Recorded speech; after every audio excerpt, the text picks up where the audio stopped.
بسم اللہ الرحمن الرحیم۔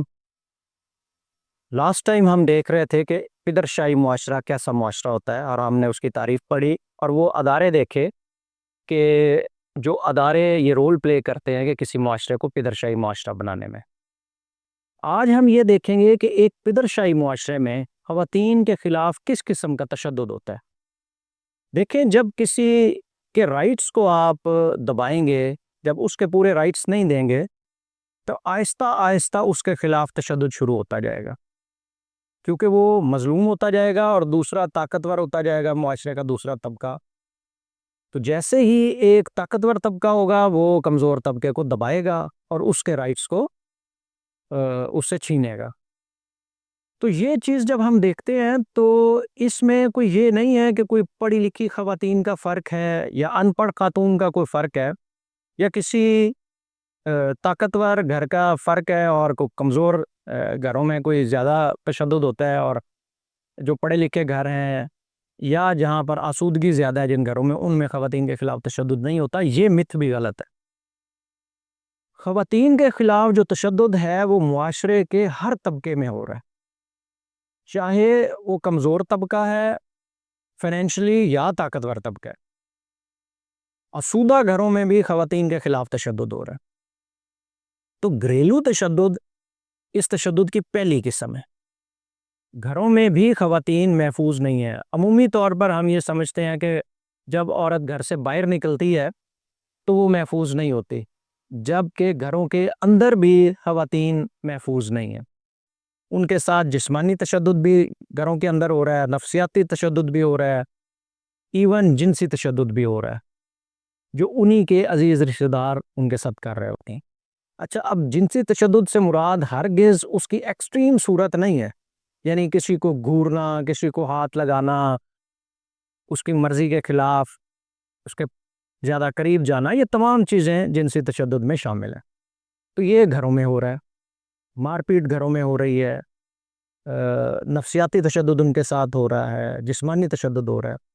اسی طرح اس سے آگے آئے تو ہم دیکھتے ہیں کہ خواتین کے خلاف جسمانی تشدد بھی ہو رہا ہے، وہ گھر میں بھی ہو رہا ہے اور گھر سے باہر بھی ہو رہا ہے۔ اسی طرح تیسرے درجے پر جو تشدد ہے وہ ہے معاشی تشدد، اور جس کو میں سمجھتا ہوں ذاتی طور پر کہ خواتین کے خلاف جو سب سے بڑا تشدد ہے وہ معاشی تشدد ہے۔ جب تک آپ خواتین کو امپاور نہیں کریں گے، معاشی طور پر ان کو تگڑا نہیں کریں گے، معاشی طور پر ان کی تمام معاشی مسائل کا حل نہیں کریں گے، اس وقت تک خواتین پر تمام تر تشدد ہوتے رہیں گے۔ اس کی وجہ یہ ہے کہ جب تک کوئی شخص معاشی طور پر طاقتور نہیں ہوگا اس وقت تک وہ کمزور رہے گا، اور جب تک کوئی کمزور رہے گا اس پر تشدد ہوتا رہے گا۔ آپ دیکھیں کہ اگر خواتین کو ان کی جائیداد میں سے پورا حصہ نہیں ملتا، آج آپ دیکھیں کہ دنیا میں 4 یا 5% خواتین ہیں جن کے پاس جائیدادیں ہیں، جبکہ اگر دین اسلام کی ہم بات کریں تو ہمارے گھر میں پیدا ہونے والی ہر عورت جائیداد کے حصے دار ہے، اور اگر اس کو اس کے حصے کے مطابق جائیداد دے دی جائے تو آئندہ چند ہی سالوں میں، چند ہی 2 یا 3 نسلوں کے بعد آپ دیکھیں گے کہ خواتین کے معاشرے میں جائیدادیں مردوں کے برابر ہو جائیں گے۔ اور یہ اللہ کا بہت ہی شاندار نظام ہے کہ اللہ نے وراثت میں باپ کی جائیداد میں سے، دیگر میں سے نہیں۔ یہ ایک بڑا غلط مت ہے کہ عورت کی جائیداد میں سے آدھا حصہ ہے۔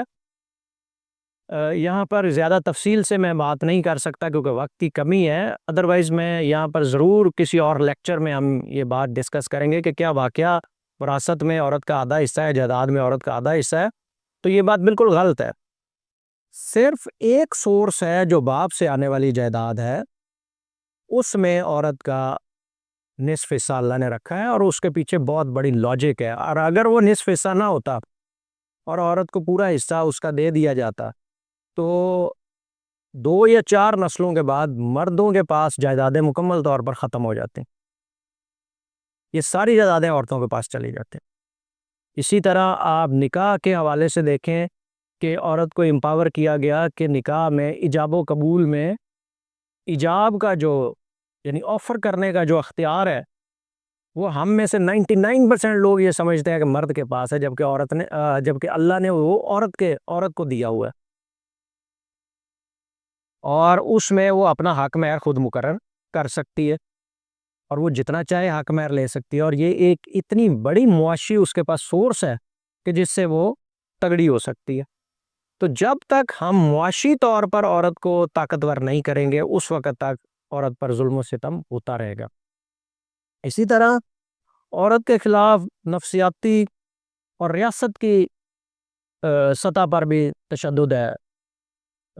بلا وجہ عورت کو دھمکیاں دی جاتی ہیں جو نفسیاتی تشدد میں آتی ہیں، اس کو ٹیز کیا جاتا ہے، اس کو گھورا جاتا ہے، اس کے خلاف جو ہے وہ منصوبہ سازی گھروں میں کی جاتی ہے، باہر کی جاتی ہے، جس کی وجہ سے وہ نفسیاتی دباؤ کا شکار ہو جاتی۔